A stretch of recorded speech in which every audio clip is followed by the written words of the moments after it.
அண்ணாமலை எடுக்க போகும் புதிய அவதாரம். தினமலர் வெளியிட்ட பரபரப்பு செய்தியால் உற்சாகத்தில் பாஜகவினர். வணக்கம் நண்பர்களே. தமிழக பாஜகவின் முன்னாள் தலைவர் அண்ணாமலை 2026 சட்டமன்ற தேர்தல் பிரச்சாரத்தின் போது படு தீவிரமாக பணியாற்றினார். அதோடு கோவையில் தான் எதிர்பார்த்த தொகுதி பாஜகவுக்கு ஒதுக்கப்படவில்லை என்பதால் இந்த தேர்தலில் நான் போட்டியிடவில்லை என்று ஆரம்பத்திலேயே அவர் அறிவித்தார். அதனால் தமிழ்நாடு முழுக்க தேசிய ஜனநாயக கூட்டணி வேட்பாளர்களுக்கு ஆதரவாக பிரச்சாரம் செய்யுமாறு அவரை டெல்லி பாஜக கேட்டுக்கொண்டது. இந்த நிலையில் நேற்று தேர்தல் முடிந்துள்ள நிலையில் மே 4ஆம் தேதி எப்படிப்பட்ட முடிவுகள் வரப்போகிறது என்று அனைத்து கட்சிகளுமே எதிர்பார்ப்புடன் காத்திருக்கிறார்கள். இந்த நேரத்தில் சட்டமன்ற தேர்தலுக்கு பிறகு அண்ணாமலை மீண்டும் தமிழக பாஜகவின் மாநில தலைவராகி விடுவார் என்று ஏற்கனவே கூறப்பட்ட நிலையில் தற்போது இன்னொரு புதிய செய்தி வெளியாகியிருக்கிறது. அதாவது அண்ணாமலை ராஜ்யசபா எம்பி ஆக்கப்பட்டு மத்திய இணையமைச்சர் ஆவார் என்று இன்றைய தினம் தினமலர் நாளிதழில் ஒரு செய்தி வெளியாகியிருக்கிறது. அதோடு தற்போது ராஜ்யசபா எம்பி ஆக்கப்பட்டு மத்திய இணையமைச்சராக இருக்கும் எல் முருகன் அவிநாசி தொகுதியில் இந்த முறை சட்டமன்ற தேர்தலில் போட்டியிட்டுள்ளார். இந்த தொகுதி அதிமுகவின் கோட்டை என்பதால் அவர் வெற்றி பெறுவதற்கான வாய்ப்பு அதிகம் இருப்பதாக கூறப்படுகிறது. அப்படி எல் முருகன் இந்த தேர்தலில் வெற்றி பெற்றுவிட்டால் அதன் பிறகு அவர் எம்எல்ஏ ஆகிவிடுவார். அதனால் தற்போது அவர் வகித்து வரும் ராஜ்யசபா எம்பி மற்றும் மத்திய இணையமைச்சர் பதவி அண்ணாமலைக்கு வர இருப்பதாக கூறப்பட்டுள்ளது. இப்படி ஒரு வாய்ப்பு இருப்பதனால்தான் அண்ணாமலை இந்த சட்டமன்ற தேர்தலில் போட்டியிடவில்லை. அவரை தேசிய பாஜகவுக்கு கொண்டு செல்ல வேண்டும் என்று ஏற்கனவே அமித்ஷா முடிவெடுத்துவிட்டார். அதனால் வருகிற மே 4ஆம் தேதி தேர்தல் முடிவுகள் வந்த பிறகு அண்ணாமலை மத்திய இணையமைச்சர் ஆகிவிடுவார் என்று தினமலர் அந்த செய்தியில் தெரிவித்திருக்கிறது. இப்படி ஒரு செய்தி வெளியானதை அடுத்து அண்ணாமலையின் ஆதரவாளர்கள் கடும் உற்சாகமடைந்துள்ளார்கள். ஏற்கனவே இந்த செய்தி அரசல் புரசலாக வெளியாகி வந்த நிலையில் தற்போது தினமலர் நாளிதழில் இது வெளியாகி இருப்பதால் கிட்டத்தட்ட இது உறுதியான செய்தியாகத்தான் இருக்கும் என்று பாஜகவினர் அனைவரும் தங்களது மகிழ்ச்சியை கொண்டாடி வருகிறார்கள். அடுத்த செய்தி, 8% 25%? மு.க. ஸ்டாலினுக்கு பீதியை கிளப்பிய உளவுத்துறை. கோட்டை அதிகாரிகள் கொடுத்த அதிர்ச்சியால் பதட்டத்தில் அறிவாலயம். இந்த சட்டமன்ற தேர்தலில் தமிழக வரலாற்றில் முதல் முறையாக 85%க்கும் அதிகமான ஓட்டுகள் பதிவாகி இருக்கிறது. இப்படி அதிகப்படியான ஓட்டுகள் பதிவானால் அது ஆளும் கட்சிக்கு ஆபத்து என்று பலரும் கூறுகிறார்கள். இதனால் தான் மு.க. ஸ்டாலின் கடும் பதட்டத்தில் இருந்து வருகிறார். என்றாலும் திமுகவின் உளவுத்துறை 2 விதமான கருத்துக்களை மு.க. ஸ்டாலினுக்கு சொல்லிக் கொண்டு வருகிறார்கள். ஒரு பக்கம் ஆட்சியை பிடிக்கும் அளவிற்கு தொகுதி கிடைக்காது என்றும், இன்னொரு பக்கம் மீண்டும் நீங்கள் தான் அறுதி பெரும்பான்மை தொகுதிகளை கைப்பற்றுவீர்கள் என்றும் கூறிக்கொண்டு வருகிறார்கள். ஆனால் இந்த நேரத்தில் கோட்டையில் உள்ள முக்கிய அதிகாரிகளுக்கு மு.க. ஸ்டாலின் கால் பண்ணினால் அலைக்கழிக்க தொடங்கிவிட்டார்களாம். அதாவது தற்போது கோட்டையில் உள்ள உயர்மட்ட அரசு அதிகாரிகள் மத்தியில் சில ரகசிய விவாதங்கள் ஓடிக்கொண்டிருக்கிறது. அதாவது சட்டமன்ற தேர்தலுக்கு முன்பிருந்தே மீண்டும் திமுக ஆட்சிக்கு வருவது கடினம் என்பது அவர்களுக்கு தெரிந்துவிட்டது. அதோடு தேர்தல் ஆணையத்தின் மூலம் திமுகவின் ஆதரவு அதிகாரிகளான தலைமை செயலர் முருகானந்தம் மற்றும் Davidson Devasirvatham, Arun IPS, Senthil Velan IG என பலர் அடுத்தடுத்து நீக்கப்பட்டதை அடுத்து டிஜிபி சந்தீப் ராய் ரத்தோரின் அதிகாரம் அதிகரிக்க தொடங்கியது. ஆனால் இதை எதிர்த்து நீதிமன்றத்தில் திமுக சார்பில் மனு தாக்கல் செய்தார்கள். குறிப்பாக தேர்தல் ஆணையம் நிரந்தர டிஜிபியை நியமிக்க முடியாது, பொறுப்பு டிஜிபி மட்டுமே நியமிக்க முடியும் என்று கூறினார்கள். ஆனால் அதற்கு நீதிமன்றம் எதிர்ப்பு தெரிவித்ததோடு இந்திய தலைமை தேர்தல் ஆணையர் ஞானேஷ்குமாரும் திமுகவின் கோரிக்கையை ஏற்கவில்லை. குறிப்பாக தமிழ்நாட்டுக்கு நிரந்தர டிஜிபியை நியமிக்க வேண்டும் என்று உச்சநீதிமன்றமே உத்தரவு போட்டது. ஆனால் தமிழக முதலமைச்சர் மு.க. ஸ்டாலின் அதை ஏற்காமல் தட்டி கழித்து விட்டார். அப்படி அவர் செய்யாத காரியத்தை தான் இப்போது தமிழக தேர்தல் ஆணையர் செய்து முடித்திருக்கிறார்.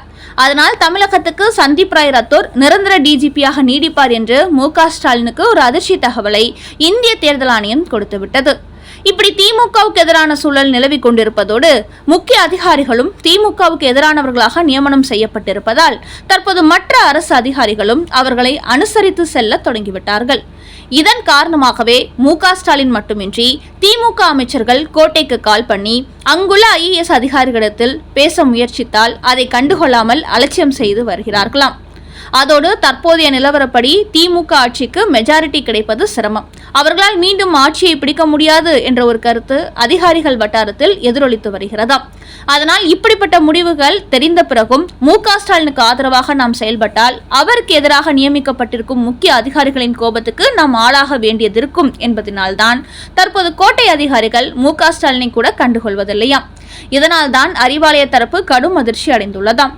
அது மட்டுமின்றி சில மூத்த IAS அதிகாரிகள் தங்களுக்கு நெருக்கமானவர்களிடத்தில் இந்த முறை தமிழ்நாட்டில் கண்டிப்பாக ஆட்சி மாற்றம் வரப்போகிறது, அதனால் நமக்கு சாதகமான அதிகாரிகளை இப்போதே தயார் செய்து கொள்வோம் என்று ஆளாளுக்கு தேர்தல் ரிசல்ட் வருவதற்கு முன்பே ஆட்சி மாற்றம் வரப்போகிறது என்று அடுத்த கட்ட வேலையை தொடங்கிவிட்டார்களாம். இதுகுறித்த தகவலும் திமுக தரப்புக்கு சென்று கொண்டிருப்பதை அடுத்து ஒருவேளை திமுக உளவுத்துறை நமக்கு கொடுத்தது பொய்யான தகவலாக இருக்குமோ என்ற சந்தேகம் மு.க.ஸ்டாலினுக்கு வந்துவிட்டதாம். அதனால்தான் இதுவரை மீண்டும் மருதி பெரும்பான்மை பெற்று ஆட்சியை பிடிப்போம், 200 தொகுதிகளில் வெற்றி பெறுவோம் என்றெல்லாம் கூறி வந்த மு.க.ஸ்டாலின் சட்டமன்ற தேர்தலுக்கு பிறகு வாய் திறக்காமல் இருக்கிறார். இன்னொரு பக்கம் திமுகவின் கோட்டைகளாக இருந்த பல தொகுதிகளில் இந்த முறை தமிழக வெற்றி கழகம் 10 முதல் 15% ஓட்டுகளை பிரித்திருப்பதால் அந்த தொகுதிகளில் தேசிய ஜனநாயக கூட்டணி வெற்றி பெறுவதற்கான வாய்ப்புகளும் உருவாகி இருப்பதாக தகவல்கள் வெளியாகியுள்ளன. குறிப்பாக சில தொகுதிகளில் விஜய் 25% வரை ஓட்டுகளை பிரிப்பார் என்றும் கூறப்படுகிறது. அதில் 8% அதிமுக ஓட்டுக்காக இருந்தாலும் 17% திமுக ஓட்டுகளாக இருக்கும் என்றும் தேர்தலுக்கு பிந்தைய சர்வே முடிவுகள் தெரிவிக்கின்றன. இப்படி திமுகவின் ஓட்டுகள் 17% வரை விஜய் பக்கம் திரும்பினால் அது திமுகவுக்கு மிகப்பெரிய பின்னடைவை ஏற்படுத்தும். அதே சமயம் அதிமுகவிற்கு வெற்றி வாய்ப்பை உருவாக்கி கொடுத்துவிடும் என்பதுதான் இந்த புதிய சர்வே முடிவுகள் சொல்லும் தகவலாக உள்ளது. அந்த வகையில் விஜயின் வருகை அதிமுகவுக்கு பாதிப்பை ஏற்படுத்தும் என்று பொதுவாக சொல்லப்பட்டாலும் தேர்தல் வாக்கு வங்கி அரசியலை பொறுத்தவரை திமுகவை தான் சிக்கலில் ஆழ்த்தும் என்று அரசியல் வட்டாரங்களில் உள்ள சீனியர் தலைவர்கள் பலரும் கருத்து கூறியுள்ளார்கள். அதனால்தான் தற்போது அதிமுக வட்டாரம் உற்சாகத்துக்கு மாறியிருக்கும் நிலையில் அறிவாலய வட்டாரமும் கடும் பீதிக்கு ஆளாகியிருக்கிறது. அதனால் விஜயின் வருகை எங்களை எதுவும் செய்துவிட முடியாது, அவரால் அதிகபட்சமாக 8% வாக்குகளை தான் பிரிக்க முடியும் என்று திமுக தரப்பு சொல்லிக் கொண்டாலும் தற்போது கோட்டை அதிகாரிகள் ஒட்டுமொத்தமாக திமுகவுக்கு எதிராக திரும்பி நிற்பதனால்தான் ஒருவேளை நம்முடைய 2.0 ஆட்சி என்பது கனவாகி விடுமோ என்று மு.க.ஸ்டாலின் கலவரத்தில் உள்ளாராம். அடுத்த செய்தி, சாத்தான்குளம் அப்பா மகன் கொலை வழக்கு. இரட்டை மரண தண்டனை கொடுத்த 9 காவலர்களுக்கும் மேல்முறையீடு செய்ய அவகாசம் கொடுத்த நீதிமன்றம். சாத்தான்குளம் வியாபாரி ஜெயராஜ் மற்றும் அவரது மகன் பெனிக்ஸ் ஆகியோர் கொரோனா நேரத்தில் விதிமுறைகளை மீறி கடை திறந்ததாக சொல்லி அவர்களை காவல் நிலையத்துக்கு அழைத்து சென்ற போலீசார் அடித்து சித்திரவதை செய்து படுகொலை செய்தார்கள்.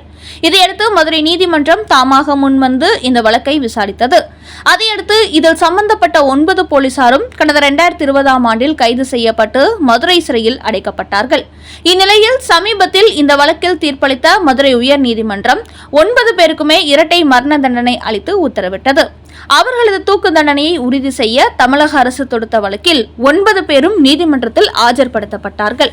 இந்த நிலையில் தற்போது 9 பேரும் இந்த வழக்கில் தங்களுக்கு மேல்முறையீடு செய்ய அவகாசம் கேட்டதை அடுத்து இந்த விசாரணையை ஏப்ரல் 30ஆம் தேதிக்கு நீதிபதிகள் ஒத்திவைத்துள்ளார்கள். இந்த வழக்கை பொறுத்தவரை நீதிமன்றம் இரட்டை மரண தண்டனை விதித்ததை அடுத்து உடனடியாக 9 போலீசாருக்கும் தண்டனையை நிறைவேற்றுவார்கள் என்று எதிர்பார்க்கப்பட்ட நிலையில் தற்போது மேல்முறையீடு செய்ய அவகாசம் கொடுக்கப்பட்டிருப்பது ஒருவேளை இந்த வழக்கு திசை திருப்பி விடுமோ என்ற சந்தேகத்தையும் ஏற்படுத்தியுள்ளது.